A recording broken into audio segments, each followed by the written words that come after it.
bienvenue Anne à cette interview archive pour Run, les rencontres urbaines de Nancy. Merci beaucoup d'être là pour témoigner et pour partager ton expérience.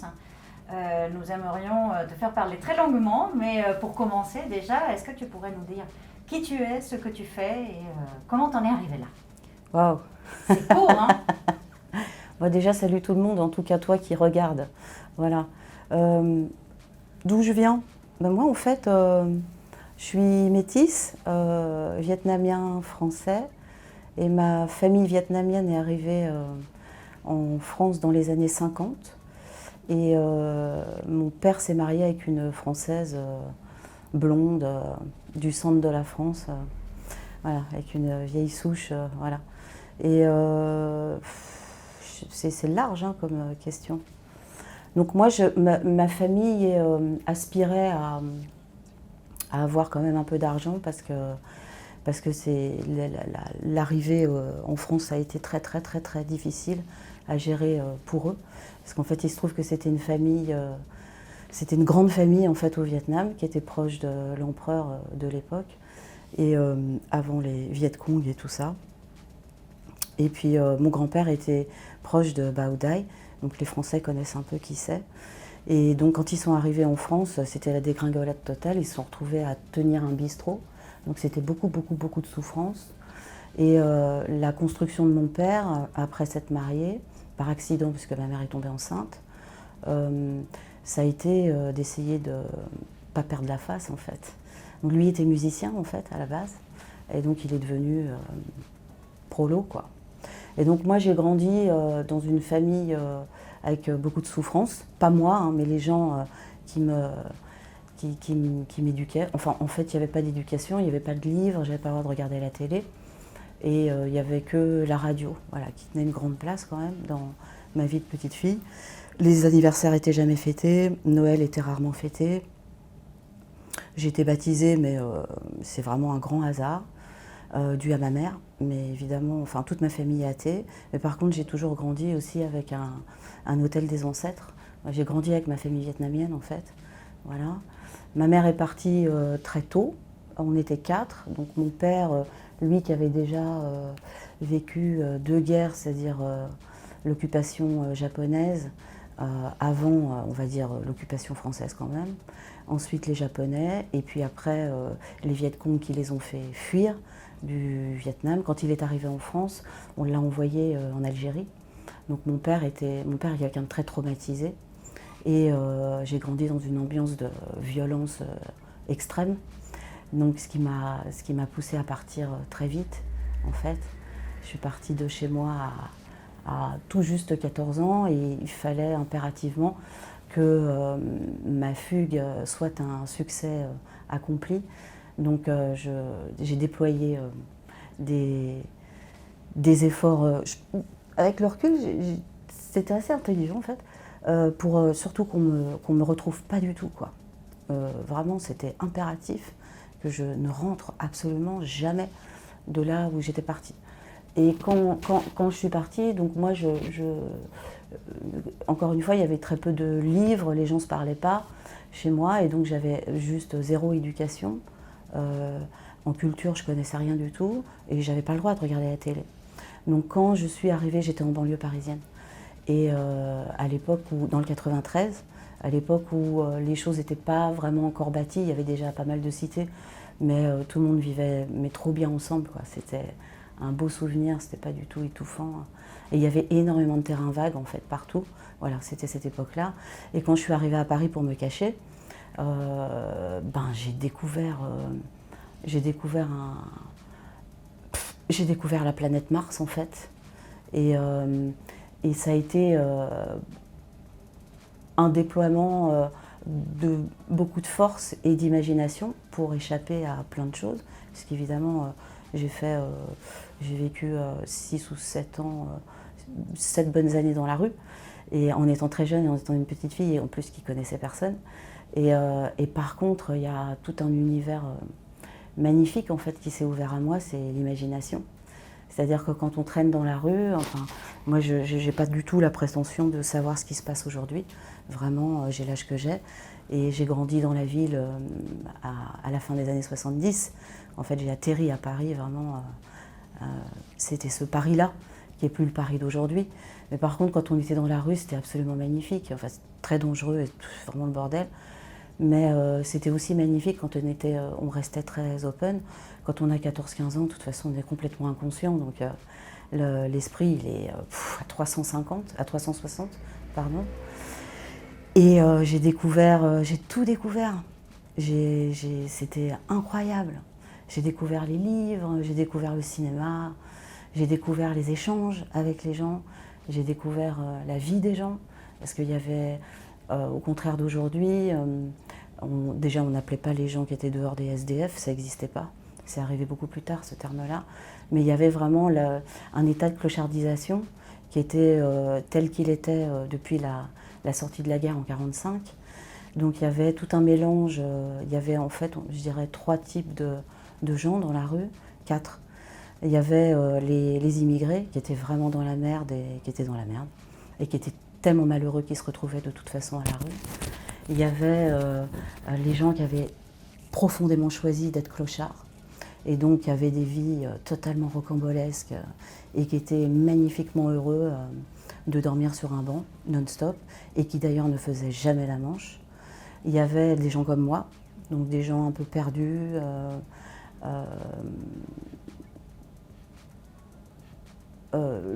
résultant, voilà, avec un présent résultant d'un état familial en fait, fuyant le cercle familial. Et puis il y avait les visiteurs de la rue, c'est-à-dire les gens qui restaient jamais longtemps, mais que ça excitait un peu.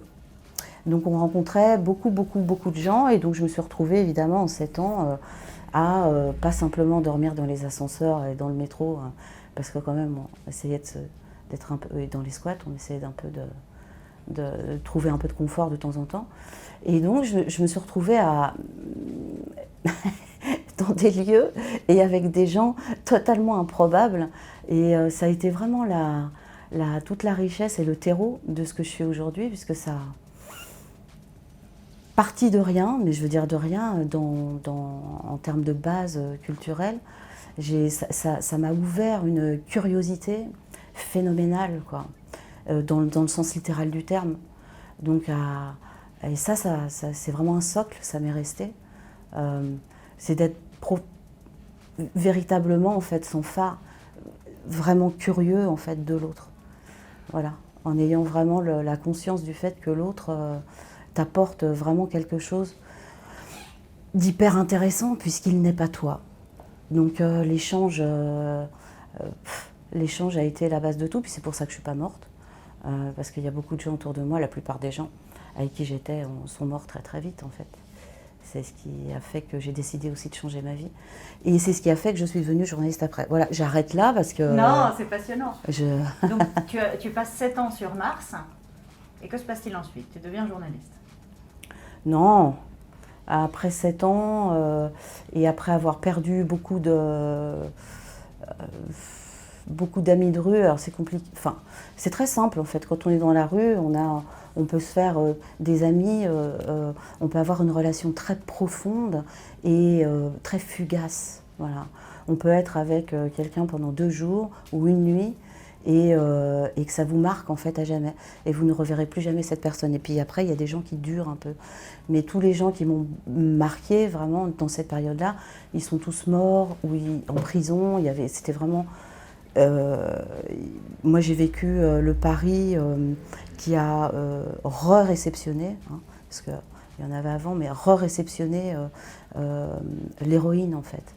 Et entre la violence intrinsèque à la rue et l'héroïne, la prostitution et la prison, je ne suis jamais passée par la prostitution ni la prison. C'était trop l'hécatombe. Donc à un moment donné, j'ai décidé de changer de vie. J'ai tout coupé en fait. J'ai rappelé mon père et j'ai décidé, je vivais en squat. Et là, je me suis installée en squat et j'ai décidé de trouver un boulot. Et je suis devenue ouvrière en fait. J'ai travaillé dans plein de trucs, dans des entrepôts, à porter des trucs. Enfin bon voilà. L'idée c'était d'avoir de l'argent, d'arrêter de faire la manche, ou surtout d'arrêter de voler parce que là j'en avais vraiment marre. Et puis voilà, donc il y a eu une grande période en fait comme ça où j'ai appris à me poser. Parce que ça c'était très compliqué. Moi j'avais l'habitude de bouger tout le temps. Donc c'est quelque chose qui était dans mes réflexes et qui m'a sauvé la vie plein de fois parce que moi je suis capable de partir très vite de n'importe où. Donc il fallait que j'arrête ça quoi. Il fallait que j'arrête cette... il fallait que je me pose un peu, j'avais vraiment besoin de me poser. Donc je suis passée par cette phase ouvrière. Voilà, c'était super bien parce que j'ai arrêté de faire la manche, c'était génial. Et là, j'ai commencé à rêver, enfin je veux dire, je continue à rêver. Et puis j'allais souvent en Angleterre parce que la musique est le socle de toute cette période de vie. Sans la musique, je serais vraiment morte. Donc j'ai vécu des périodes musicales, l'essor de périodes musicales tellement géniales, quoi.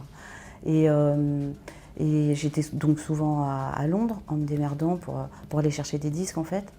Et en fait, je me suis aperçue que j'avais envie d'ouvrir un lieu où il y ait de la musique. Encore une fois, je voulais me poser. Donc il fallait être créatif se poser dans un squat, c'est bien gentil. Enfin, c'est plus sympa que de passer dans un squat. Mais ça reste ce que je voulais pas en fait.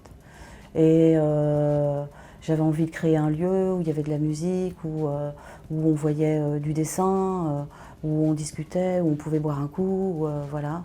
Et de fil en aiguille, j'ai monté des projets. Et de fil en aiguille, j'ai fait du spectacle de rue en fait. Parce que depuis, alors ce que j'ai pas raconté, c'est que dès mes 6 ou 7 ans, j'ai toujours écrit. Parce qu'en fait, j'avais vraiment rien à faire et j'avais presque pas de jouets. Parce que ma famille avait pas beaucoup d'argent, puis surtout, je sais pas, mes parents ils pensaient pas en fait à nous acheter des choses. Et la seule chose que je pouvais faire, où j'avais une autonomie totale et où je m'éclatais en fait, parce que voilà, on est en circuit fermé et puis ça dit quelque chose en fait quand on le fait réellement, quoi. Ça habite, ça fait quelque chose, quoi. Donc je me suis retrouvée à écrire. J'écrivais tout et n'importe quoi, tout ce qui me passait par la tête. J'avais toujours un crayon, j'avais toujours des bouts de papier, j'avais toujours, voilà.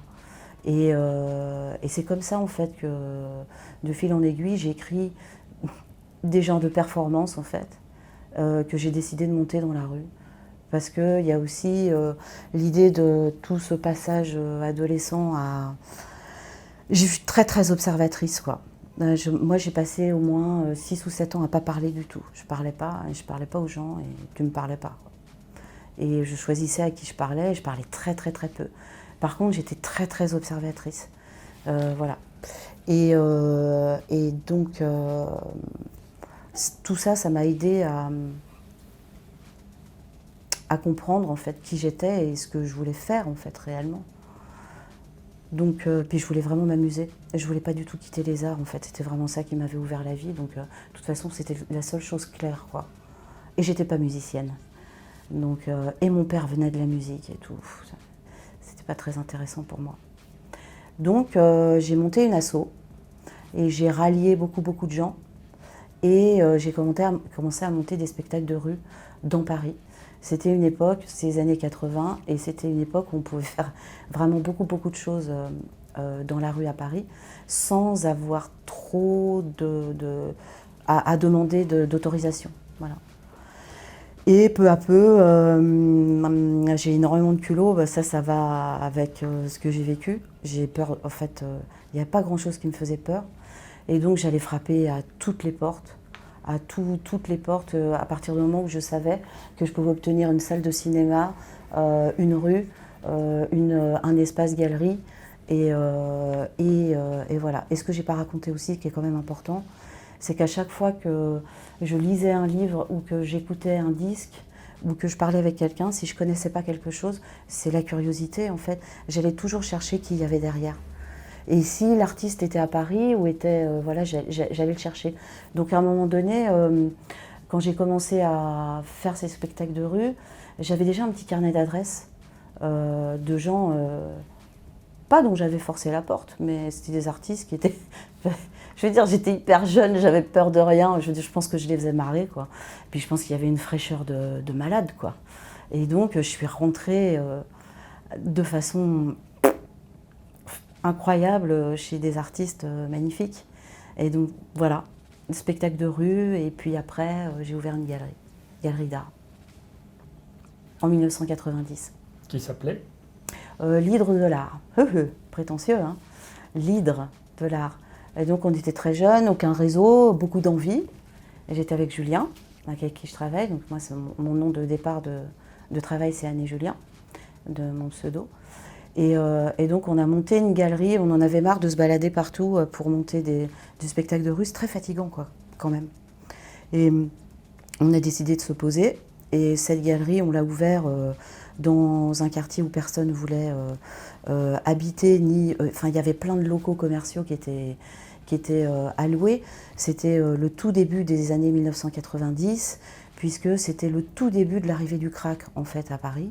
Et on ne le sait pas assez, mais le développement de toutes les cultures alternatives et de tous les gens qui habitent vraiment et qui sont actifs, les activistes de la culture alternative suivent, répondent, sont réactifs à toute l'histoire des drogues et l'installation des drogues en milieu urbain. Et donc moi, j'ai envie de dire, grâce à l'arrivée du crack qui faisait déjà énormément de dégâts dans les squats et pas encore dans la rue, on a réussi à obtenir un bail pas trop cher, pas cher du tout, où on puisse installer une galerie. Et là, dans cette galerie, avec Julien, on a commencé à montrer ce qui nous, on adorait en fait, depuis qu'on était adolescent, depuis que moi j'avais commencé à découvrir les choses, c'est-à-dire le graffiti, le pochoir, le surréalisme, la bande dessinée, et la figuration libre, et évidemment les arts outsiders et l'art brut. Parce que une des premières fascinations, même avant de regarder vraiment les murs de ma ville, et ça c'est arrivé très très tôt, c'est les premiers bouquins que j'ai ouverts, et c'est le brut et l'outsider, en tout cas le singulier, voilà, l'art brut et l'art singulier. Donc en 1990, alors que personne faisait trop attention à ce type d'art et surtout ne comprenait pas du tout la cohérence et la corrélation en fait entre toutes ces énergies-là, nous c'est ce qu'on a accroché sur nos murs, voilà, c'était notre programmation. Et ça a duré jusqu'en, je sais plus en fait, peu de temps parce que très vite, en fait, on a décidé d'arrêter quand des gars qu'on ne connaissait pas s'arrêtaient devant la galerie. Alors, bon, le quartier, c'est dans le 18e, hein. C'était entre Max Dormois et Jules Geoffrin. Et c'est les métros, pardon, pour ceux qui ne connaissent pas Paris. Voilà, c'est un quartier qui est le 18e. Et il y avait des gars qui s'arrêtaient devant la galerie avec la bagnole qui continuait à tourner, un mec, un chauffeur, et c'était des bagnoles voilà, qui arrivaient de rive gauche, voire... et les mecs, ils faisaient un tour dans la galerie et ils demandaient, on avait ça, et nous, ça nous faisait complètement chier. Et donc, donc la galerie marchait très bien, en fait. Et donc, on a décidé d'arrêter, parce qu'en fait, on ne faisait pas ça pour ça.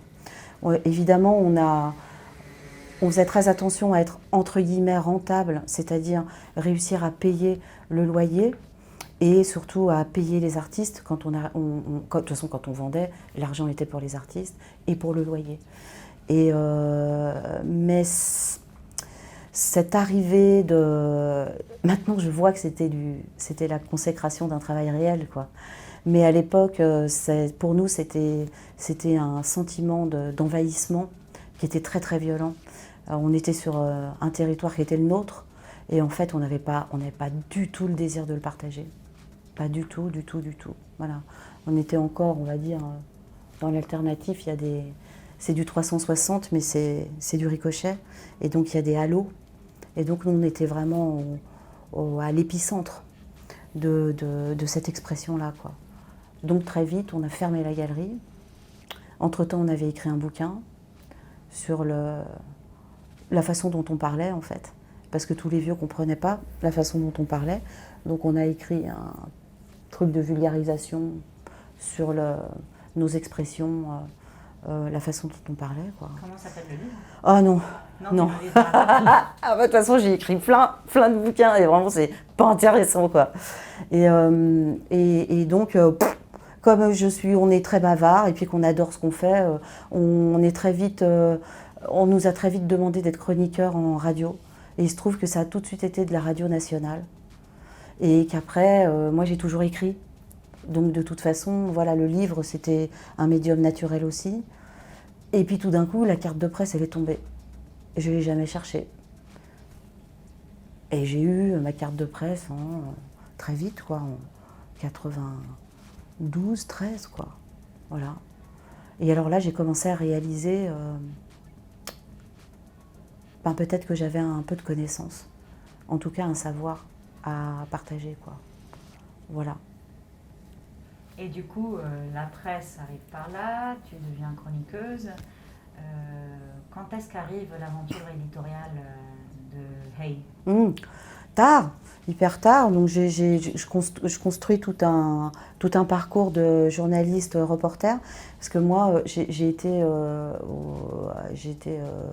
20 ans, quoi, 20, 25 ans, je ne sais plus, journaliste. Et j'ai toujours refusé. Bon, à force, on m'a proposé des desks, ce qu'on appelle des desks en presse. C'est-à-dire d'abord chef de rub et puis ensuite des rédactions en chef, et que j'ai toujours refusé, j'ai toujours tout refusé parce que moi de base je considère que le journalisme se fait dans l'action et dans la rue, donc j'étais plutôt reporter en fait que journaliste, mais et puis je suis passée par l'écrit, évidemment la radio et le reportage télé, le long métrage télé, tout ça. Et puis, en étant spécialisée, alors j'avais trouvé ça parce que je ne savais pas du tout comment expliquer le truc, spécialisée dans l'évocation des cultures alternatives. Et donc, ça passait par la bande dessinée, la peinture, la littérature et la musique, et enfin toutes les expressions qui peuvent illustrer, en tout cas qui irriguent un discours alternatif. Et les années 2000 sont arrivées. Et là, ça a été la cata dans les maisons de disques et dans les maisons de presse, parce qu'il y a eu une espèce d'ouverture marketing et il y a eu des arrivées, des lâchers de diplômés de grandes écoles de commerce. Et c'était une époque où les boîtes imaginaient qu'il fallait absolument passer par des nouvelles idées de marketing pour réussir à être rentable. Et donc il y a eu un envahissement de gens qui n'avaient absolument rien à voir avec le sujet qui était censé être le leur, mais qui n'était là que pour pervertir le propos et faire rentrer de l'argent. Donc ça a commencé à être compliqué pour moi d'un point de vue déontologique à partir de 2008. En presse, moi j'ai eu la chance de travailler avec des très grands patrons de presse. J'ai eu la chance de rencontrer des très grands journalistes qui sont maintenant morts, ou enfin voilà, des gens qui ont inventé des styles d'écriture, des grands intellectuels, des gens brillants. Et c'est vraiment, si je peux donner un conseil, il faut toujours chercher à travailler avec des gens plus forts que soi, parce que c'est vraiment c'est pas du tout une carotte en fait. C'est l'idée d'une élévation. Quand on a un fort besoin, non pas de perfection, mais un fort besoin de nourriture, quoi. Et à partir de 2008, tous les gens qui me commandaient les sujets en presse ne comprenaient rien à ce que j'amenais. Et puis m'intéressaient plus. Enfin, je veux dire, je sentais que c'était fini. Moi, j'avais arrêté. Il fallait que je fasse autre chose, quoi. Donc en 2009, j'ai pris ma carte de presse que j'ai découpée avec beaucoup de plaisir, et j'ai démissionné en fait de tout. J'avais quelque chose comme une dizaine de supports pour lesquels je travaillais, en radio, en presse et en télé. C'était souvent que du national, voire de l'international. Et j'ai démissionné de tout, j'ai tout foutu en l'air, avec beaucoup, beaucoup de plaisir, quoi. Et j'ai décidé de créer ce que je vais vous raconter plus tard. Donc tu déchires ta carte de presse, et qu'est-ce qui se passe ensuite? En 2009, donc, je décide vraiment de créer quelque chose de frais, et pour moi et pour les autres, parce que quand on est dans la création, ou qu'on est dans la transmission d'une création, quand nous-mêmes ne sommes plus alignés en fait avec notre propre recherche, on ne fait que créer. Enfin moi en fait c'est vraiment ce que je pense. On ne fait que créer de la matière stérile. Donc moi je me suis toujours inscrite dans une idée de transmission. Et je me suis aperçue que j'ai toujours beaucoup apprécié. Je pense que ce qui me touche toujours beaucoup, ce qui me bouleverse, c'est l'honnêteté. Et l'honnêteté dans les arts, c'est voilà, c'est intéressant en fait de toujours se poser la question sous cet angle-là. Et donc j'avais envie, je cherchais en fait ça, et donc je me suis demandé, avec Julien toujours, on s'est demandé en fait ce qu'on n'avait jamais fait. Ce qu'on n'avait jamais fait avec tous les bordels qu'on avait déjà fait. Ce qu'on n'avait jamais fait, mais surtout sans nous perdre du tout de vue, c'est-à-dire de raccrocher avec des choses qui nous avaient certainement définies depuis longtemps, mais dont on n'avait pas encore tiré la ficelle, quoi. Donc on a décidé de monter sur scène, parce qu'en fait on est trop éclatés à voir des concerts, on est trop éclatés à voir du spectacle, voilà, c'est vraiment, ça c'est une pierre angulaire. On a décidé de monter sur scène, on a décidé de créer notre propre organe de transmission papier, donc qui est devenu une revue d'art.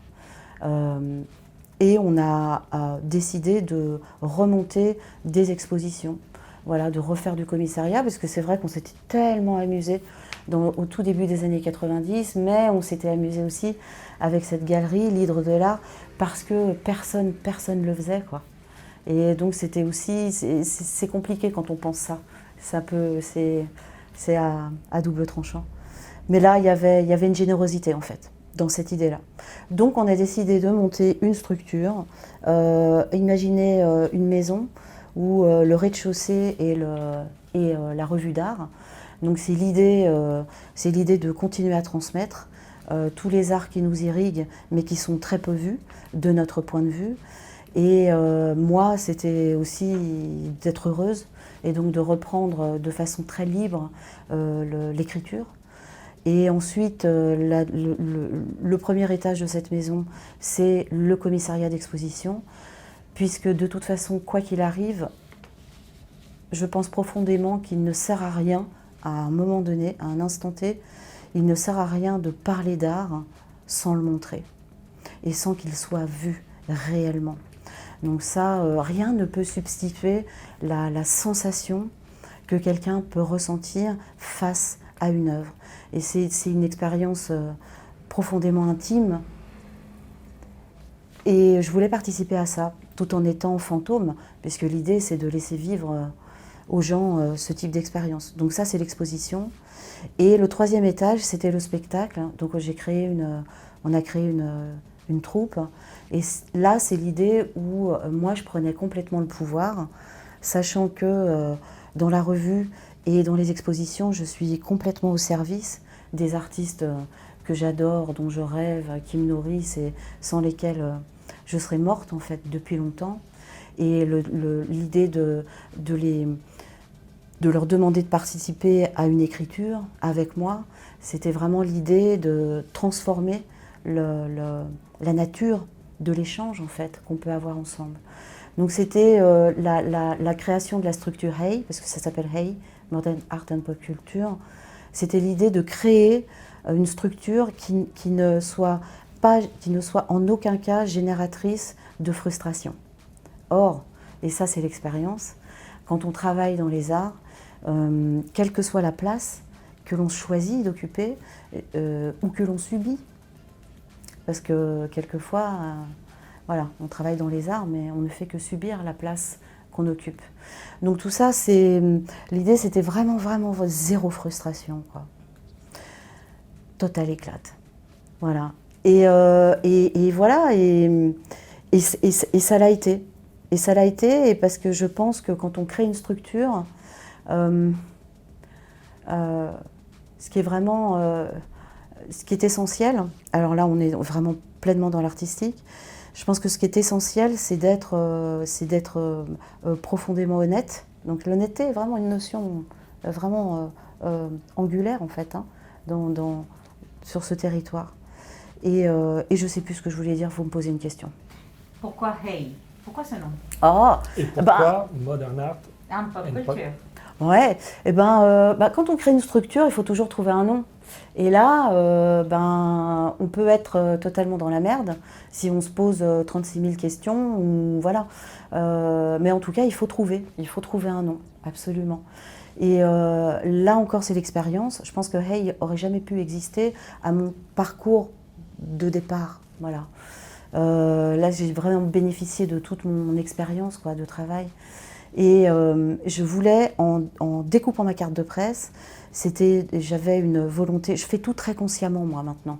J'ai vécu très longtemps totalement inconsciemment, et maintenant je sais où placer les choses, en tout cas de ce point de vue-là, en ce qui me concerne.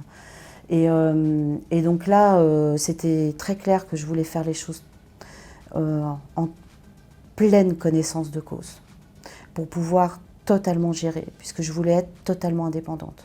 Voilà. Et donc en découpant ma carte de presse, j'ai décidé de déconstruire tout ce que j'avais appris et de ne garder que le socle, qu'une solidité en fait. La solidité étant pour moi de ne pas avoir peur, de ne plus avoir peur, nulle part, et de faire les choses, même si on est seul, totalement seul à faire les choses, ou si on est profondément incompris. Ce qui est vraiment très... j'ai envie de dire, au début, c'est quand même une grande récompense quand on est vraiment dans l'alternatif. Bref. Et donc, j'ai décidé de déconstruire comment on réfléchit un titre de presse. Voilà. Bon, les grandes lignes, je vais pas faire un cours de presse. Et donc, j'ai décidé de chercher un titre qui soit imprononçable chez le libraire. J'ai décidé d'un truc qui transcende le pouvoir intellectuel, la transmission intellectuelle de tous les langages au monde, sur la planète. Donc quelque chose d'universel, mais ça c'était très, très prétentieux de chercher quelque chose d'universel, donc c'était surtout quelque chose qui soit compris absolument partout, qui transcende en fait le langage local, et puis quelque chose sur lequel les gens se posent toujours la question, se posent vraiment la question, et voilà. Et donc, hey, c'est parti, c'est arrivé comme ça en fait. C'est le premier titre qui m'est arrivé comme ça, et c'est celui qui a fonctionné. Donc évidemment, j'ai checké, voir si ça existait déjà. Et en fait, il y a un magazine de cul, vraiment porn gay, qui existe. Ça doit être en Thaïlande ou un truc comme ça. Donc ça, vraiment, j'ai trouvé ça trop bien. Et donc, évidemment, on les a prévenus, tout ça. Enfin, juste zéro souci. Et puis voilà. Et Modern Art and Pop Culture, on a... alors, pop culture, évidemment. Ça tombe sous le sens, on en parlera peut-être après. Et Modern Art, une notion très intéressante. Parce que dans le savoir académique, en tout cas d'un point de vue strict de l'histoire de l'art, l'art moderne est structuré, identifié, totalement posé. Et moi, les trois concepts de Hey, il y a l'idée de la déconstruction d'une modernité, puisque pour moi, en fait, la modernité, c'est un principe actif, c'est-à-dire c'est une chose en mouvement. Et c'est quelque chose qui est très casse-gueule, hein, et là par contre c'est très prétentieux. Et je l'ai fait exprès puisque je suis complètement autodidacte. J'ai arrêté l'école au début de mes 14 ans. Donc c'était vraiment pour faire un doigt en fait au savoir académique. Voilà. Après, qui veut venir discuter avec moi de ça, je suis complètement ouverte. Et au contraire, ça peut être très intéressant. Et donc voilà. Donc cette notion de modern art, en fait, je l'ai posée sur les 3 concepts. Donc il y a l'idée de la modernité, l'idée de l'imagination en termes de résistance aussi. Voilà, on pourra peut-être en parler plus tard. Mais ça répond à la question ou c'est un peu flou? Je sais pas. Non, moi comme ça sur 2 pieds, la réaction que j'ai c'est cette question de vouloir questionner le milieu académique, de vouloir voilà, se confronter à lui. Et pendant que tu parlais tout à l'heure de l'art brut, je pensais, et du buffet dans tout ça, c'est-à-dire ce que j'essayais de m'imaginer, c'est quelles étaient tes lectures qui provenaient d'un certain milieu savant, qui pouvaient t'intéresser ou pas, pourquoi elles t'intéressaient, pourquoi elles ne t'intéressaient pas. Voilà. Quelles étaient mes lectures? Alors, comme j'ai des périodes de vie très tranchées, on va dire, il y a vraiment, d'abord, ça a été une grande découverte où il n'y avait pas de lecture, en fait. C'était que du choc. Tu vois? Oui. Donc ça, c'est la première période de ma vie. Et la deuxième période de ma vie, ça a été vraiment de lire tous les gens, en fait, qui avaient vécu des choses, en fait, qui m'intéressent. Mais par contre, qui sont pas... qui sont, oui, des contemporains, mais par exemple, je suis beaucoup intéressée au Gonzo, voilà, et forcément. Je me suis beaucoup intéressée à la Beat Generation, bon, voilà, forcément. Je me suis beaucoup intéressée aux paroles de chansons. Bon, voilà, c'est une grande découverte, bon, avec Dylan qui reçoit le truc et le machin. Mais nous, en fait, on était là-dedans 20 ans avant, et il y a des écrivains et des journalistes, des intellectuels qui étaient là-dedans avant avec Woody Guthrie, tout ça, enfin voilà, 50 ans avant. Enfin voilà, moi je n'ai fait que suivre une ligne en termes de littérature. Après moi j'ai toujours lu, quand j'étais dans la rue en fait, je lisais Anouilh, je lisais beaucoup de théâtre, voilà. Je lisais beaucoup de théâtre parce que les seuls souvenirs merveilleux que j'ai eus du collège, c'est quand je devais apprendre des scènes de Molière par cœur. Ça se trouve, j'aurais dû être faire du théâtre, je pense, je sais pas. Mais en tout cas, voilà, donc j'ai lu beaucoup de théâtre. Et puis après, j'ai pas du tout découvert l'art singulier et l'art brut dans les livres, hein. Moi, je suis allée voir les gens. C'est pas du tout la même chose. Moi, je suis allée voir Chaumont quand il était encore vivant et qu'il habitait dans sa forêt, et que tout le monde le prenait pour un fou, et qu'il y avait que les intellectuels qui connaissaient Dubuffet, qui connaissaient Chaumont. Je suis allée faire toute la tournée de ce qu'on appelle les grands bâtisseurs de l'imaginaire, c'est-à-dire les grands historiques de l'art singulier, tu vois, quand ils ont installé, enfin, quand tout était installé dans leur jardin, leur maison, ou voire dans l'environnement, tu vois. Moi, je me déplaçais, en fait. Voilà, donc après, en termes de lecture, j'ai beaucoup lu grâce à ma soif d'écriture. Voilà. Parce que je me pose toujours beaucoup de questions, et je ne me compare pas, parce que chacun est très, très différent. Mais je vais tout le temps chercher, en fait. Et dès que j'ai un sujet je sens que je ne maîtrise pas, et ça me gêne beaucoup. Donc je vais chercher qui a écrit quoi et comment, tu vois. Donc je suis très très plurielle dans ce que je vais chercher. Je cherche une découverte en fait. Je vais, voilà. Il y a peut-être une petite explication terminologique ou une grosse explication terminologique à faire, puisque tu utilises pop culture, culture alternative, art singulier, art outsider, art brut. Est-ce que tous ces termes sont équivalents? De quoi parles-tu quand tu parles de tout ça? Si je peux aussi me raccrocher, c'était la question que je voulais faire aussi, c'est que je vois au fait dans la manière dont tu parles de ces sujets, c'est comme s'il y avait une sorte de hiérarchie des arts et que tu les considérais comme un art avec un A majuscule de grande valeur. On est en train de parler d'artistes qui ont absolument une qualité de travail qui est exceptionnelle. Et du coup, mais tout ça en rattachant ces expressions à à l'idée de pop culture, où on est plutôt dans un art pour les masses, qui se veut normalement dans une certaine logique moins qualitative. Du coup, il y a des glissements et je me demande comment tu articules tout ça, parce que c'est des questions qui sont très présentes aujourd'hui. Question facile. Voilà. Alors, je vais d'abord répondre à Susanna. Oui. Donc, en fait, là, l'évocation de tous ces domaines, j'évoque tous ces domaines parce que je les vis, en fait. Hein. Donc, l'art brut et l'art singulier, c'est un émerveillement total parce que quand j'ai découvert ça, j'ai senti une profonde liberté, en fait, chez les gens, chez les gens qui faisaient ça, quoi. Une liberté qui était déployée de tout ce qui pouvait exister autour.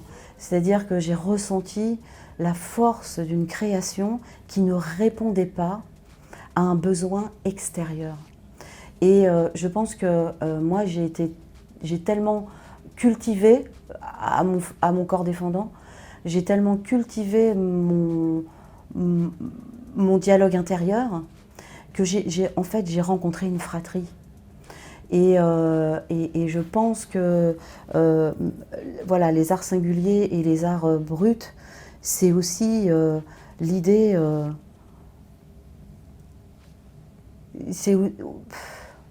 ouais, je pense que en fait c'est vraiment ça. Après, tu as cité la pop culture. Pop culture, culture alternative, Ouais, outsider, ouais. brut, singulier. Alors, qu'est-ce que c'est que tout ça? Ouais, alors la pop culture et la culture alternative. Pourquoi moi, à l'âge que j'ai, je lis en fait les deux? C'est parce que nous, on est depuis les années, nous, on fait partie d'une génération. Donc, je parle de gens qui se sont développés dans tous les courants alternatifs depuis les années 50. Je parle de gens qui en fait découvrent des formes d'expression qui n'ont rien à voir avec les formes d'expression de l'entertainment. À cette époque-là, alors je vais vous prendre un exemple très simple pour que vous compreniez vite, parce que sinon on va en avoir pour... c'est une conférence en fait, que je veux bien faire aussi, mais pas ici. Et vous prenez Walt Disney, magnifique créateur, merveilleux, et l'évocation et la création de Mickey Mouse. Mickey Mouse devient une égérie nationale formidable aux États-Unis et devient un modèle de création, mais aussi un modèle économique et un partenaire qui rentre dans les familles et donc qui dialogue aussi avec la jeunesse et donc qui passe, malgré son créateur, qui passe des messages. Face à ça, vous avez des tribus, des gens aux États-Unis qui, pour la plupart, sont en Californie et donc, pour la plupart, sont démobilisés et sont que des jeunes gens qui sont démobilisés de la Deuxième Guerre mondiale et qui débarquent en Californie parce qu'il fait beau, qu'ils ont peu d'argent, qu'on peut vivre à l'époque là-bas avec peu d'argent et qui peuvent traîner en fait au soleil, quoi. Toutes les communautés sur place et tous ces gens qui arrivent vont ensemble créer 3 grands mouvements dont on va parler plus tard comme étant la custom culture. À l'intérieur de ça, face à Mickey Mouse, il va y avoir la création de Rat Fink. D'accord ? Rat Fink est l'antithèse de Mickey Mouse. Rat Fink est un rat qui pue, qui pète, qui vomit, qui prend plein de drogue et qui ne dit que des gros mots, quoi. Et donc, ce personnage va devenir, dans l'alternatif, il va tenir la même fonction que Mickey Mouse dans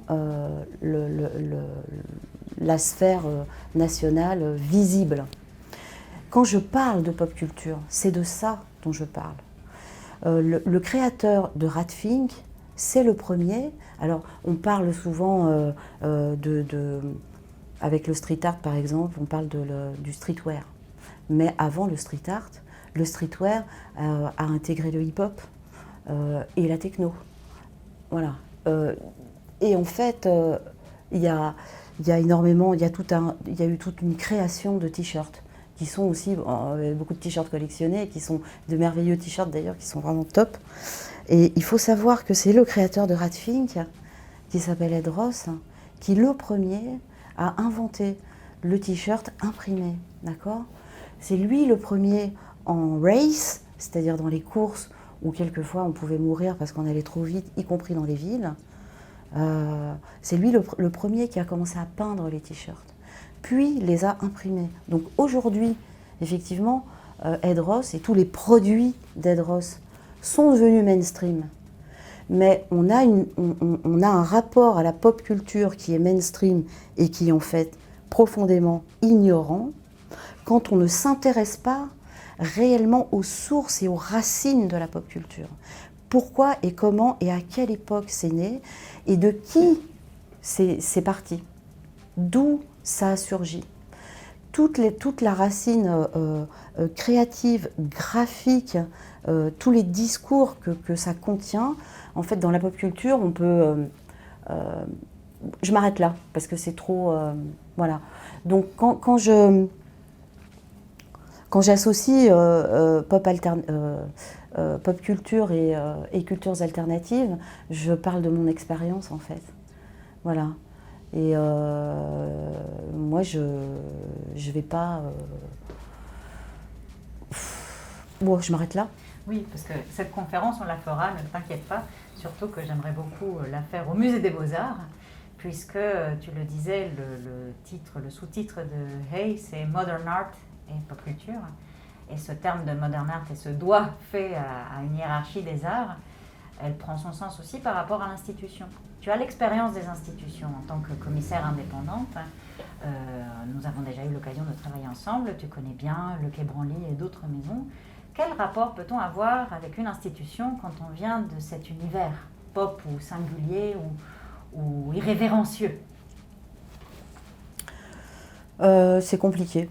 Il ne faut pas se raconter d'histoire, c'est compliqué. C'est compliqué, c'est complexe. Moi, j'y suis arrivée, encore une fois, parce que je suis passée par beaucoup de choses avant d'être capable de le faire.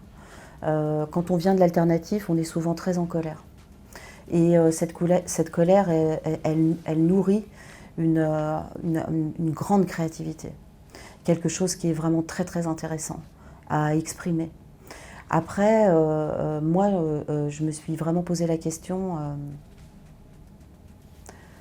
de la transmission. Voilà. La transmission est une notion qui m'intéresse beaucoup. Ça ne m'intéresse pas trop de continuer à faire quelque chose qui... ça m'intéresse, en fait, l'échange m'intéresse. Et la transmission vraiment m'intéresse. Après, je me suis aperçue que monter des expositions, défendre un propos était intellectuellement, c'est vraiment une aventure. C'est une aventure qui fait vraiment grandir. Parce si on est très exigeant avec soi-même, pour pouvoir bien faire ce qu'on est en train de faire, on est obligé de se pousser soi-même dans ses propres retranchements. Et donc on grandit avec un très grand projet. Et quand on veut créer correctement des très gros projets qui puissent tout d'un coup concerner énormément de monde, il faut qu'on soit capable de parler à de grosses institutions. Et là, le problème, pour répondre à ta question, Susanna, c'est le problème que moi j'ai rencontré, mais je pense que je ne suis absolument pas originale, c'est l'autodidaxie en fait. Et il y a l'autodidaxie et le fait d'être autodidacte, puisque ce sont deux choses différentes. Et tous les grands cercles, toutes les grandes institutions sont habitées par des énarques qui ont leur propre réseau. Et quoi qu'il arrive, je ne sais pas si ce n'est pas quelque chose d'humain, en fait, de travailler en tout confort avec ses propres réseaux, voilà, et de ne parler qu'à des gens dont on est sûr, finalement, de ne jamais prendre de risques. Moi, la chance que j'ai eue, c'est d'avoir réussi à croiser dans mon parcours des énarques qui soient totalement iconoclastes. Et donc, je pense que c'est vraiment ma nature iconoclaste et la leur en face qui dialoguent. Et après, tout d'un coup, l'institution fait partie du paysage. Et le dialogue qui se crée, c'est plutôt c'est le désir. Donc on a un dialogue très sain, basé sur un désir, donc c'est très honnête et très sain. Et après, si le propos est intéressant et si le projet est vraiment et peut devenir vraiment intéressant et costaud et surtout peut-être un cadeau pour le public, et ben là ça pop. Et c'est plus que du travail. Nous parlions de gros projets d'exposition et de grandes institutions. Est-ce que tu pourrais nous parler de l'expérience tatoueur-tatoué avec le Quai Branly et tant d'autres? Oui, bien sûr. Avec plaisir de parler de cette expérience de tatoueur-tatoué au musée du Quai Branly parce que c'est vraiment c'est une espèce de chose. C'est un machin. Ça vous arrive. Donc, en fait, un jour, le président directeur général du musée du Quai Branly de l'époque, qui s'appelle Stéphane Martin, nous a sollicité, donc Julien et moi, pour comprendre, savoir si on avait envie de faire une exposition sur le tatouage. Il faut savoir que Stéphane Martin, qui ne le disait pas à l'époque, était un grand amateur de tatouage et était tatoué depuis sa jeunesse et en fait porte ce qu'on appelle un bodysuit, c'est-à-dire est intégralement tatoué. Et donc on lui a dit qu'évidemment, puisque depuis la première grande exposition collective Hey au musée de la Halle Saint-Pierre à Paris, qui comprenait 67 artistes internationaux, j'avais toujours intégré des travaux de studio d'artistes tatoueurs. On parle là de dessin et de peinture. Et de création aussi de machines à tatouer. Donc Stéphane Martin, je pense voilà, pour moi, il y avait une suite logique en fait d'observation du travail. Donc je lui ai répondu immédiatement que quoi qu'il arrive, j'avais déjà un projet dans les tiroirs, parce que j'en ai toujours plein, et que ce projet était en l'occurrence une série de documentaires de 52 minutes faits pour la télé que j'avais écrit il y avait plus de 10 ans et qui racontait toute l'histoire du tatouage, partie des origines, mais surtout la survivance. Voilà, la survivance de tous les styles de tatouage en local, mais aussi l'observation du contemporain. Donc en remaniant un peu ce projet, on est allé le voir, on a discuté et puis on a signé et je suis partie sur 2 ans et demi de travail dans mon atelier non-stop, du lundi au dimanche soir, à travailler sur cette exposition extraordinaire avec pour interlocuteur évidemment Stéphane Martin, qui s'est effacé du projet mais qui était toujours là au musée du Quai Branly pour pouvoir protéger le projet. Ça, c'était très clair. Parce qu'il faut imaginer que le musée du Quai Branly est une machine extraordinaire, pas simplement nationale, mais à vocation internationale, qu'il y a énormément de services dans le musée et qu'il y a beaucoup de conservateurs en chef qui font un travail magnifique, mais qui ont vraiment des connaissances assises et qui sortent d'un terreau dont je ne suis pas. Et les premières réunions ont été très challenging, comme dirait l'autre, parce qu'il a fallu simplement leur expliquer, par A plus B, que quoi qu'il arrive, je connaissais extrêmement bien mon sujet et que ça arrivait dans leur musée, mais qu'eux n'y connaissaient rien du tout. Donc ça a été beaucoup d'échanges sur lesquels j'étais pas trop coinçable, on va dire, parce que c'est vraiment une thématique que je vis depuis mon adolescence en fait. Moi, c'est l'histoire de ma vie en fait. Je ne parle que de choses que je vis dans ma chair, pour pouvoir bien les expliquer en fait. C'est l'idée du gonzo aussi.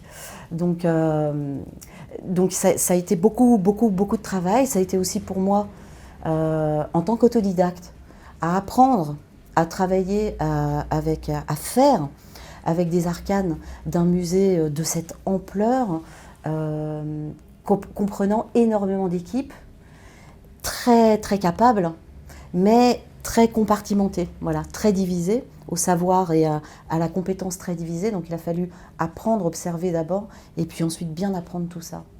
Voilà. L'idée du projet Tatoueur Tatoué, en tout cas le cœur de mon combat, lors du montage de ce projet, ça a été d'absolument refuser que le sujet soit retiré des mains de ceux qui habitent et qui font vivre le sujet.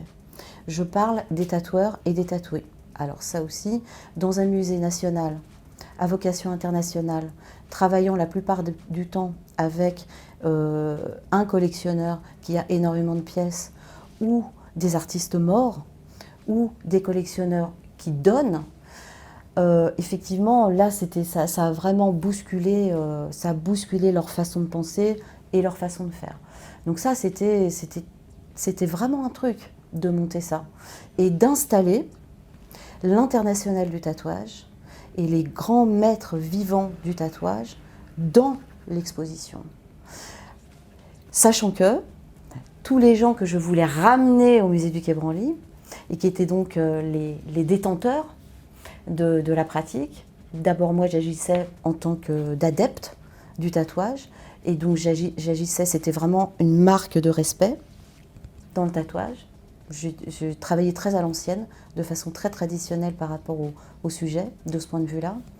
Et ça a été très complexe de l'autre côté, puisque tous ces maîtres tatoueurs en ont absolument rien à foutre du musée.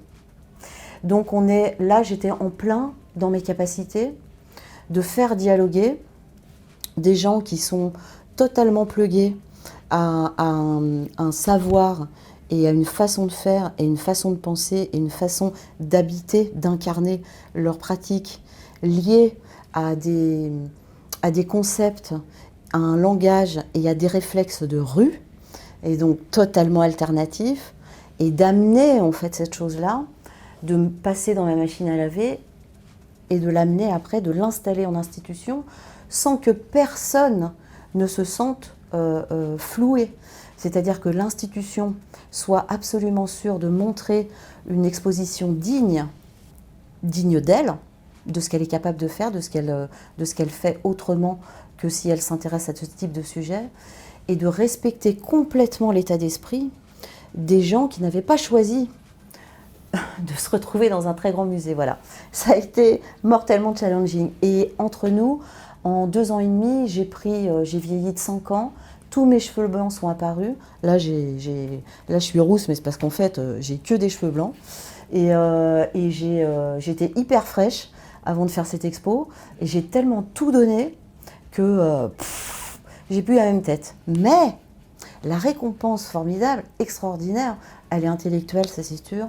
Elle est de cœur parce que voilà, il y a des relations qui se sont créées en fait avec des maîtres tatoueurs et des artistes qui sont magnifiques. Mais surtout, l'exposition, le propos de l'exposition était tellement rigoureux d'un point de vue du sujet, mais tellement généreux d'un point de vue de l'inclusion de l'international du tatouage, que maintenant, d'abord c'est le plus grand succès du musée du Quai Branly, de toute son existence depuis son ouverture, et qu'ensuite elle est en tournée mondiale dans des énormes musées nationaux depuis 2015, et qu'elle va l'être, les derniers contrats, pour l'instant c'est 2026. Donc quand on met énormément de cœur et qu'on sait exactement où on positionne le projet, et qu'on se bat réellement sans jamais rien perdre de la profondeur et de la conscience du truc, et là on parle de l'alternatif. Donc moi j'ai pas du tout le sentiment d'avoir perdu ni vendu quoi que ce soit en ayant installé le tatouage en institution. Et ben en fait l'exposition est tellement honnête que les gens, il y a un nombre de gens incroyables à travers le monde qui voient cette exposition. Voilà. Et c'est ce pourquoi on fait une exposition, c'est pour qu'elle soit vue en fait. Donc c'est magnifique. Et c'est magnifique déjà, pour avoir vu l'exposition et parcouru le catalogue.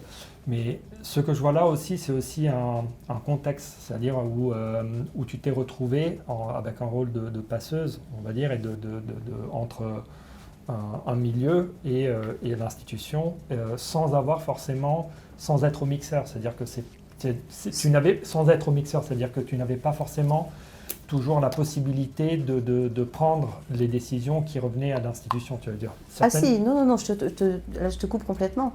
Protéger le projet et protéger le sujet, ça veut dire le maîtriser d'un bout à l'autre.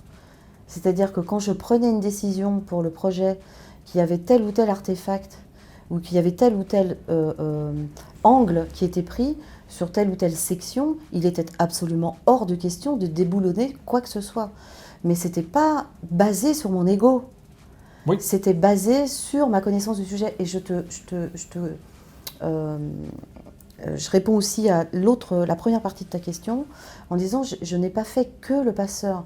C'est-à-dire qu'il faut imaginer que le tatouage, même s'il était à l'époque, quand Stéphane Martin a commencé à me demander à travailler dessus, on était en 2011.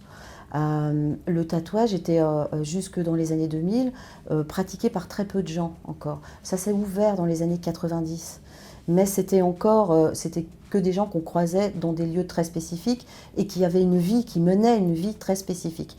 Donc c'était l'émanation d'un état d'esprit. On était encore dans l'alternatif, jusque dans les années 2005. Et après, il y a une chose qui s'est ouverte avec le flux Internet, les échanges d'images, la visibilité, la publicité, la mode, etc. Enfin, l'air du temps, voilà, l'époque qui avance. Mais il faut imaginer que tout le propos que j'ai étalé et dans l'exposition, toutes ces connaissances-là, il y avait les 2/3 de ces connaissances-là qui n'étaient pas écrites. Là, je parle du moderne et du contemporain. Je ne parle pas de l'anthropo et de l'ethno. Voilà. Donc, évidemment, ni du socio, parce que le socio ne m'intéressait pas. Moi, j'avais un angle artistique. Donc, tout ce qui était de l'ordre du moderne et du contemporain n'était pas ni observé, ni regardé, ni compilé. Donc, si tu veux, pendant 2 ans et demi, pourquoi est-ce que ça m'a fait vieillir? C'est que j'ai compilé tout ce qui existait, parce que je connaissais tous les grandes sources qui sont des sources alternatives dans le tatouage. C'est ça en fait, on va dire, la réussite extraordinaire de cette exposition. C'était de vulgariser le sujet, d'accord, mais pas n'importe comment.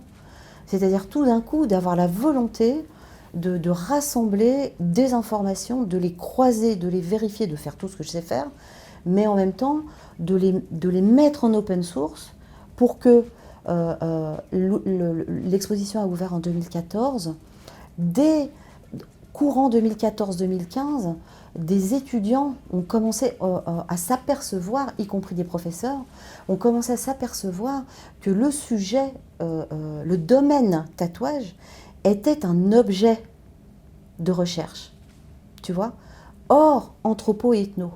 Donc si tu veux, il y a pas, c'est l'idée de la transmission, quand je parlais de la transmission tout à l'heure, c'est la base idéologique, en fait, tu vois, de mon travail.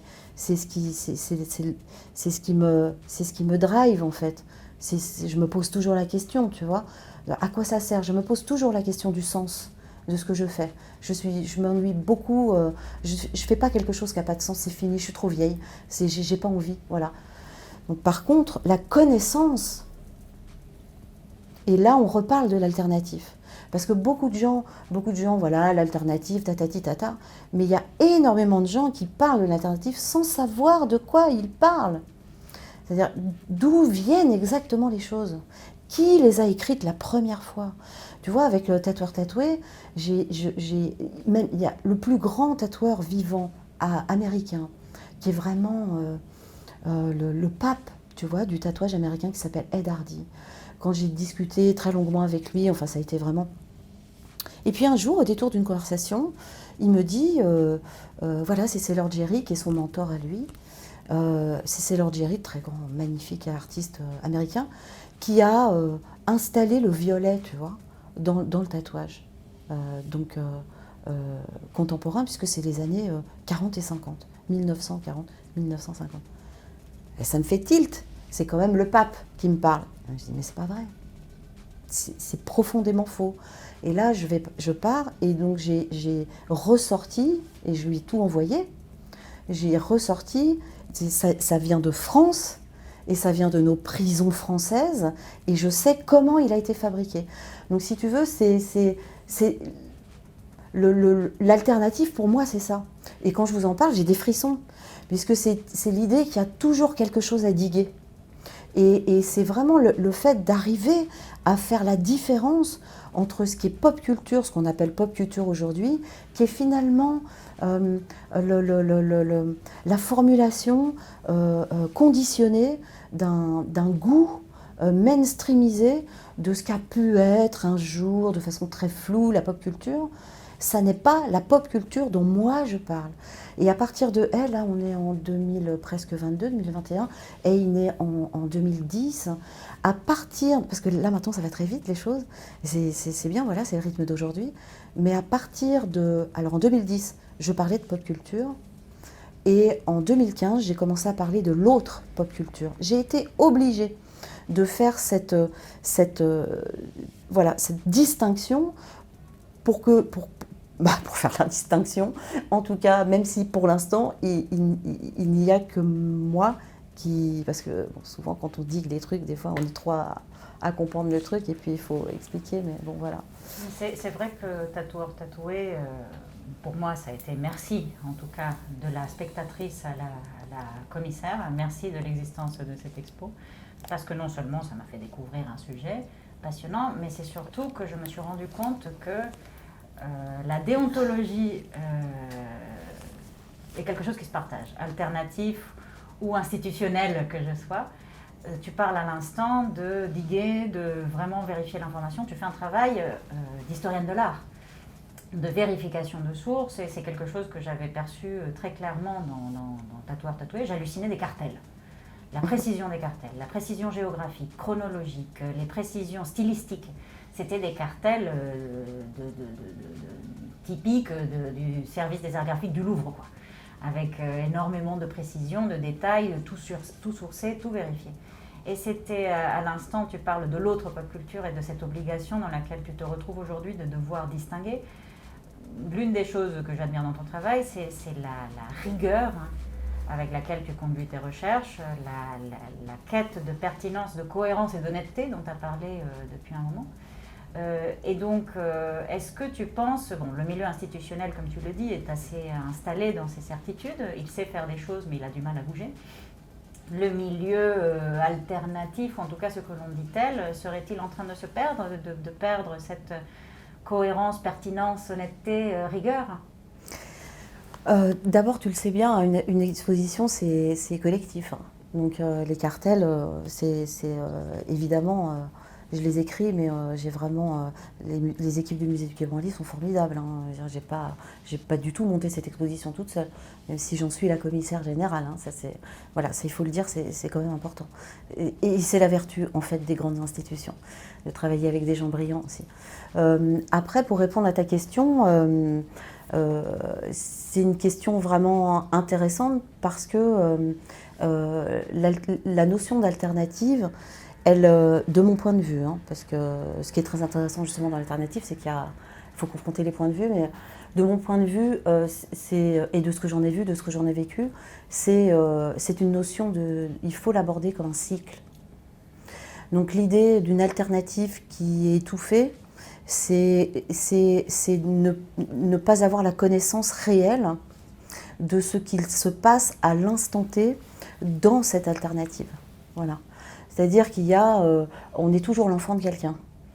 Donc dans une alternative, quelque chose qui pop et qui est très frais pour une époque, on a absolument le sentiment, puisqu'on se le prend en pleine tête, et que l'alternative est le synonyme d'impact, on a toujours le sentiment que c'est quelque chose de très très nouveau qui arrive et qui est fulgurant, quoi. La réalité, c'est qu'une alternative, dans sa première résurgence, elle est fulgurante.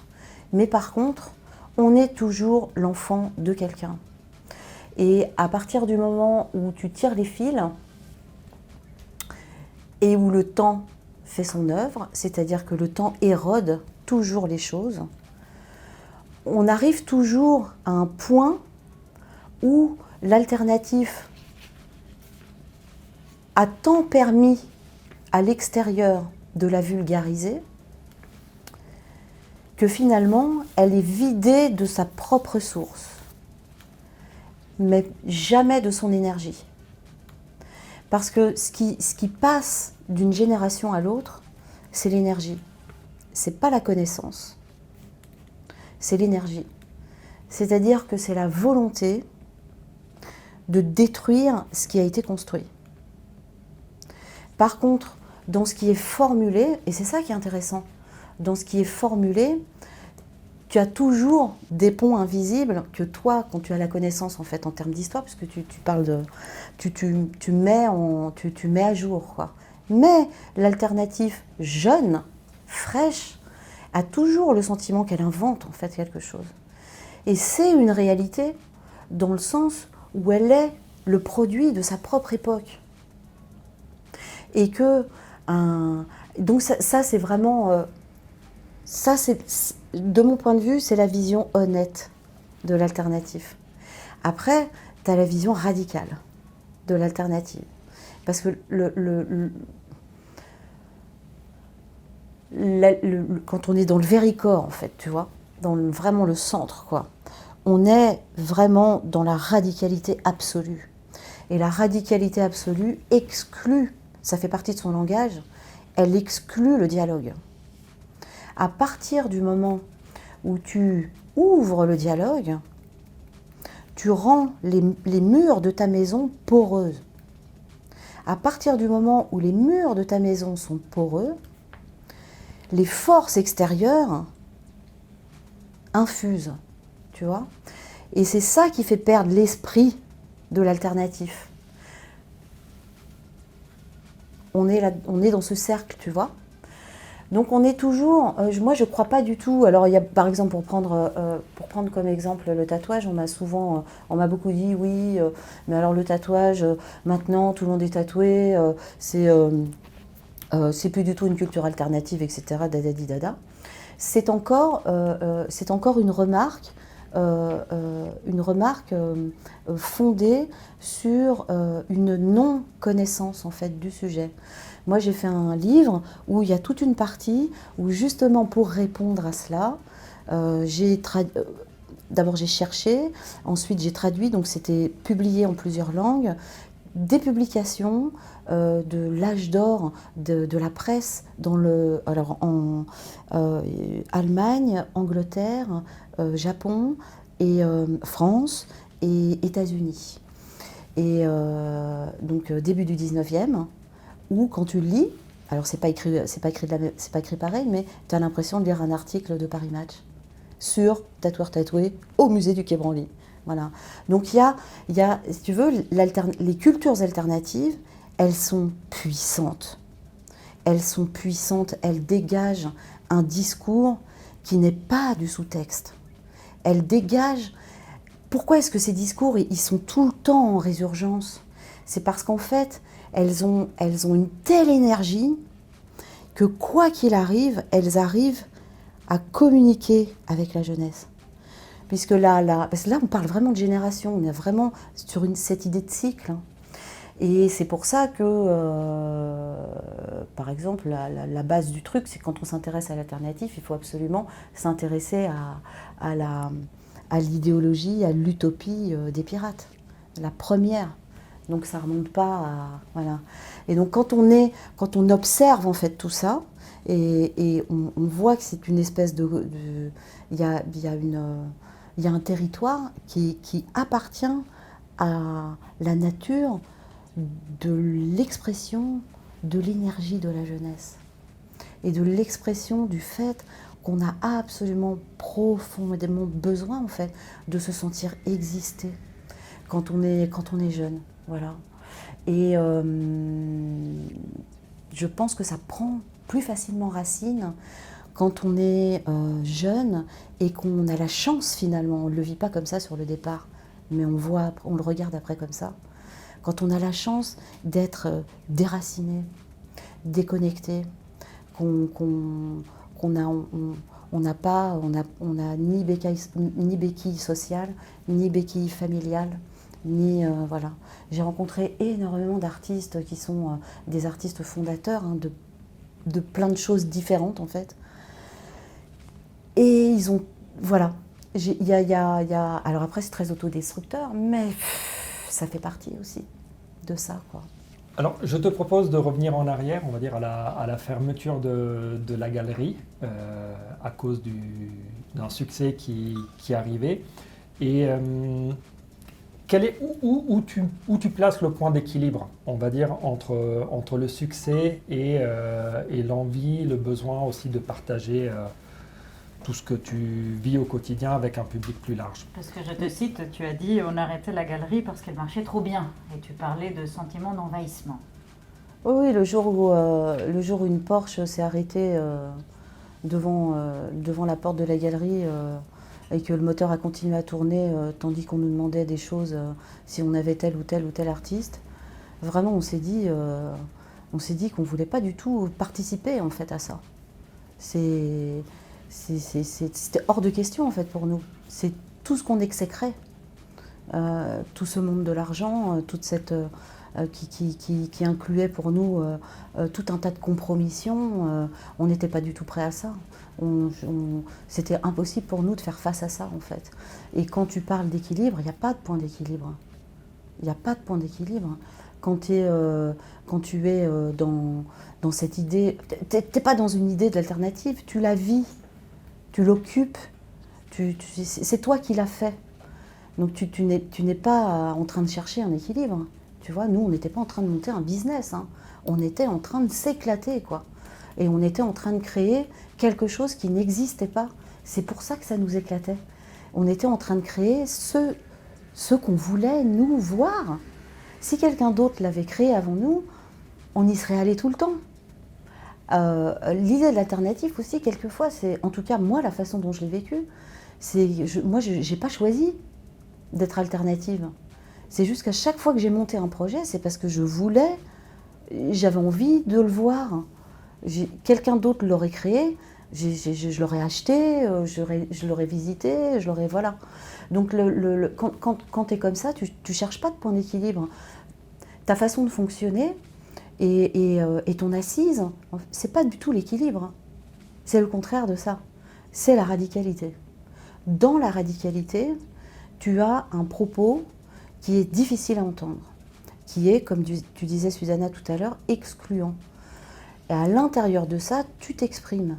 Et quand tu as la chance de rencontrer des gens qui comprennent ce dialogue-là, ça veut dire que ce sont des gens qui te ressemblent, même s'ils sont très différents.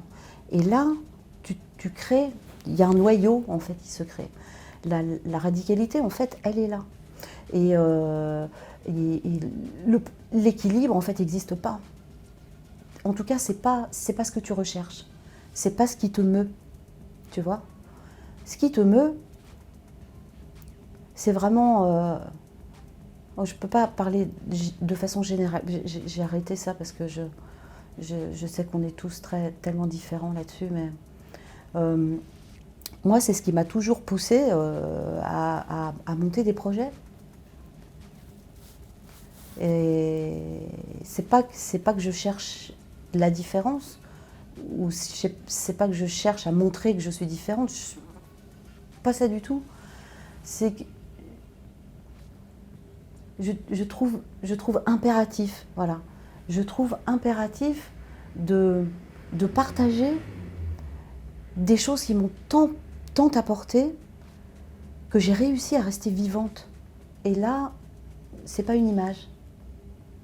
C'est quand on dit on ne prête jamais assez à l'art le pouvoir qu'il habite. C'est une réalité. C'est pas du tout abstrait en fait. Et quand on l'aborde de façon intellectuelle, ça peut devenir très poétique, mais totalement abstrait. Mais l'alternative, en fait, c'est l'application en fait de cette chose-là. C'est quelque chose que tu ressens dans ta chair. Donc voilà, j'espère que j'ai répondu. Alternatif, le terme en lui-même est assez mystérieux pour moi. Alternative à quoi? Qu'est-ce qu'il y a de l'autre côté de l'alternative? Quel est ce monde? Où se situe la frontière? Ou déjà, qu'est-ce qu'il y a de l'autre côté du miroir? Ah ouais, c'est la grande question, parce qu'on est toujours l'alternative de quelque chose, ou on est toujours l'alternative de quelqu'un. Donc c'est une question très intime, et je ne suis pas sociologue. Donc ça, c'est la limite, en fait. Il y a des limites de réflexion, de commentaires que moi, je me suis vraiment posée. Et je pense qu'un sociologue talentueux, brillant, aura certainement un discours, en fait, là-dessus. Mais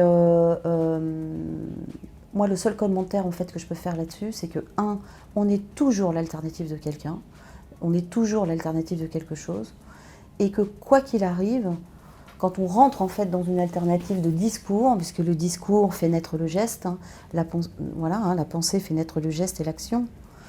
Quand on est en fait là-dedans, on exprime toujours quelque chose qui est peu vu ou qui est peu regardé, quelquefois qui n'est pas regardable, voilà, ou qui est à l'époque jugé non regardable. Donc c'est très lié à son implication, alors comment je dirais ça, c'est très lié à l'adéquation qu'on réussit à faire entre la façon dont on se projette dans la société et dans le monde, tu vois. Donc physiquement, c'est ce que tu fais, et ta vision du monde. Est-ce qu'on pourrait tirer de là une sorte de déontologie ou des conseils à une jeune commissaire? Comment habiter ça, cette fonction? Alors la fonction, quelle fonction? La fonction de commissaire? De commissaire, de professionnel de l'art, de quelqu'un qui agit son engagement personnel. Oui, alors la seule chose que je crois que je pourrais partager et que vraiment je peux dire à 100%, c'est que quoi qu'il arrive, la chose primordiale en fait, c'est dans la vie, je crois, c'est de ne jamais perdre de vue ses rêves. Ne jamais perdre de vue ses rêves. Quand on reste fidèle en fait à ça, on arrive à déployer un quotidien qui nous correspond. Donc ça, c'est la base, quoi. Quand on veut pénétrer, quand on sent que vraiment notre action, ce qui nous fait vivre, ce qui nous anime, c'est le dialogue avec les artistes, c'est de montrer des choses, voilà, le travail de réflexion, vraiment de devenir commissaire, c'est d'avoir beaucoup de rigueur en fait, et d'être extrêmement exigeante, pardon, je parle que pour les filles, mais Elia, vous êtes là aussi, donc d'être très exigeant par rapport à son sujet. Parce que la jeunesse ne fait rien à l'affaire. Il y a des gens extrêmement brillants et qui sont tout à fait jeunes, mais qui manquent juste de connaissances. Donc l'exigence, en fait, fait gagner énormément de temps. Parce que ça pousse vraiment à aller chercher la connaissance là où elle est, à déployer tout son pouvoir de synthèse et d'analyse, d'aller sortir les bons livres, d'aller chercher les bonnes infos et de travailler vite. Il faut travailler vite. Il ne faut pas simplement penser. Il faut travailler vite. Et l'idée de la vitesse, elle est très créative. C'est très bizarre de dire ça en France, parce qu'encore une fois, en France, l'institution et l'administration en général, c'est quelque chose de très très lourd, et avec l'âge, on voit qu'à l'étranger, ça ne se passe pas du tout de la même façon. Mais c'est la vie. Et si on est né en France et qu'on bosse en France, eh ben, il faut faire avec, les gars. il faut apprendre à faire avec. Et à l'intérieur de ça, si on tient bien son sujet, on est totalement respecté. Et on peut imposer sa propre vitesse. C'est mon expérience du musée du Quai Branly. Tout en respectant les équipes avec lesquelles on est amené à travailler. Donc ça aussi, il y a être commissaire, c'est un boulot, on peut imaginer que c'est un boulot d'auteur, c'est une réalité, puisqu'on a une idée, on essaie de la déployer, voilà, d'être là-dedans. Mais la réalité française, c'est que quand on décide d'être commissaire en France, on entretient, on rentre dans un travail collectif. Il faut absolument épouser cette réalité-là pour ne pas souffrir après ou ne pas avoir l'impression, le sentiment qu'on vous vole quelque chose, qu'il y a quelque chose dont vous êtes dépossédé. Hein? Si vous vous sentez, quand on se sent une âme d'auteur à côté, eh ben on crée autre chose à côté qui fasse qu'on puisse se développer sans frustration. Voilà. L'idée, c'est vraiment l'indépendance. Il faut vraiment réussir à faire ça, quoi. Et donc, en parlant de commissaire, donc il y a le rapport avec l'institution, on va dire, avec le commanditaire qui demande un projet, qui montre intérêt pour une thématique. De l'autre côté, il y a le public. Tu as commencé en parlant de ton parcours dans les années 80, 90, 2000. Est-ce que le public a changé en même temps? Est-ce que les sujets auxquels tu t'es intéressé, tu t'intéresses aujourd'hui, parlent à un public plus large qu'auparavant? Ou différent, en tout cas? Alors là, tu parles de mes propres sujets, tu parles pas en général de ce qui s'est installé en institution. Non, par rapport, d'accord. De tes sujets. Ben non, moi je suis totalement obsessionnelle. Et merci de poser la question, puisqu'il y a aussi une des... Je pense qu'une des idées... qu'une des vertus, parce qu'à l'extérieur, ça peut être problématique.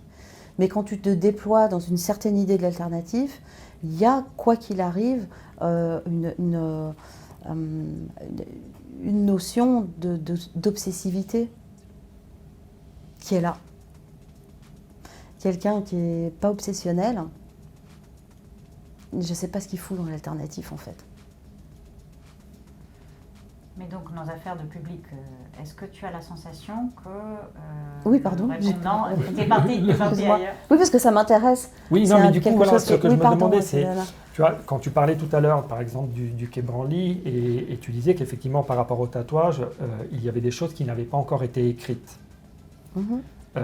Et donc, normalement, si les choses ne sont pas écrites, c'est que quelqu'un a eu envie de les écrire, mais c'est aussi que de l'autre côté, il n'y a pas suffisamment encore parfois de lecteurs intéressés. Non.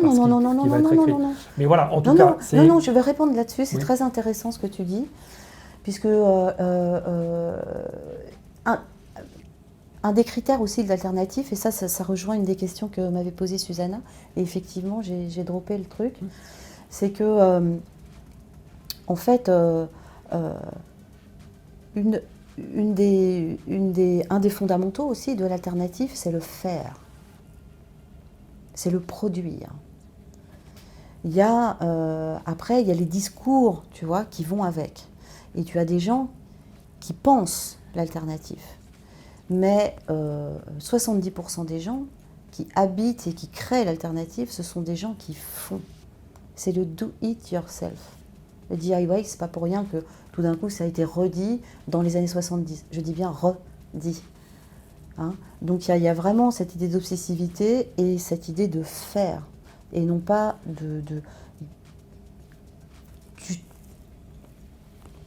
c'est pas le débat de générer de la pensée quand tu es dans l'alternatif, tu vois, c'est après coup. En fait, moi j'ai été capable de générer de la pensée, mais bien après, pour répondre au public. Oui. Écoute, plus tu proposes en fait de la connaissance, plus j'imagine, j'espère, en tout cas c'est pour ça que je travaille, donc je ne vais pas te dire le contraire, plus j'espère que ça intéresse un large public.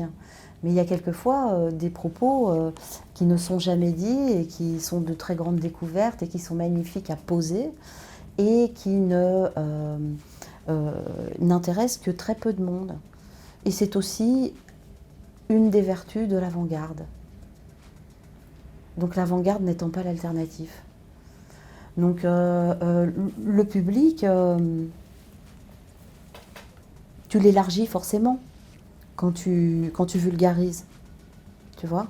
Et on est dans la zone du cycle où les murs deviennent poreux. Une petite question rituelle qu'on aimerait bien faire devenir rituel et qui sera peut-être celle de la fin. À charge de revenir dessus sur d'autres formats, d'autres manières de se parler. On est en train donc d'organiser ces rencontres urbaines de Nancy. Et la question qu'on se pose, c'est quoi l'urbain dans cette acception? Bah, tout simplement, en fait, l'urbain, c'est vraiment l'idée. D'abord, c'est la ville, de toute façon, quoi qu'il arrive. C'est la densité. C'est la grisaille.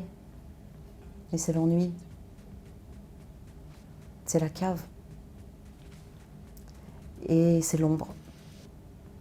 En fait, quand on est vraiment sur cette notion-là, c'est ça que ça m'évoque. Voilà. Encore une fois, je ne suis pas sociologue. Hein. Donc, voilà, c'est ça que ça m'évoque. Tu vois, il y a d'un côté vraiment l'urbain, comment ça résonne en fait chez moi, et ce que ça exprime, qui peut paraître plus poétique. Mais sinon, et forcément, quand tu penses urbain, tu penses urbanité, et tu penses urbanisation. Et là, donc voilà, moi j'ai intégré le jury du Grand Paris. Vous savez que le Paris est en train de s'élargir et que donc il y a une 60aine de gares en fait qui vont être construites entre maintenant et 2026. Et donc dans chaque gare va être proposée à un artiste pour des espaces périns. Donc ce sont des projets périns. C'est pour ça que j'ai dit oui, parce que... Et donc, voilà, ça m'évoque ça aussi. C'est-à-dire comment est-ce que tu t'appropries, en fait, là où tu vis, et comment est-ce que tu réussis à créer un canal pour que les gens puissent ressentir, et là je reviens à ce que j'ai dit tout à l'heure, le fait qu'on ne prête jamais à l'art, jamais assez à l'art ce qu'il habite. C'est-à-dire que c'est vraiment... c'est l'idée de te positionner aussi et de réussir à squatter là où tu peux pour exister, pour faire exister l'art, quoi. Donc voilà, l'urbanisation, ça me fait un peu chier, en fait. Tu vois, ça me fait chier. Voilà, j'en dirai pas plus parce que là, je suis en plein dedans. Mais par contre, le côté poétique du côté urbain, là, par contre, me fait totalement rêver, quoi. L'idée de l'obscurité, l'idée de créer dans la cave, l'idée, voilà. Aujourd'hui, il y a une alternative qui est monstrueuse et qui n'est pas encore regardée telle qu'elle est. Et moi, je n'en suis pas du tout la spécialiste. Et les spécialistes avérés ne se sont pas encore déclarés parce qu'ils sont trop jeunes. C'est vraiment... tout ne se passe que dans le numérique.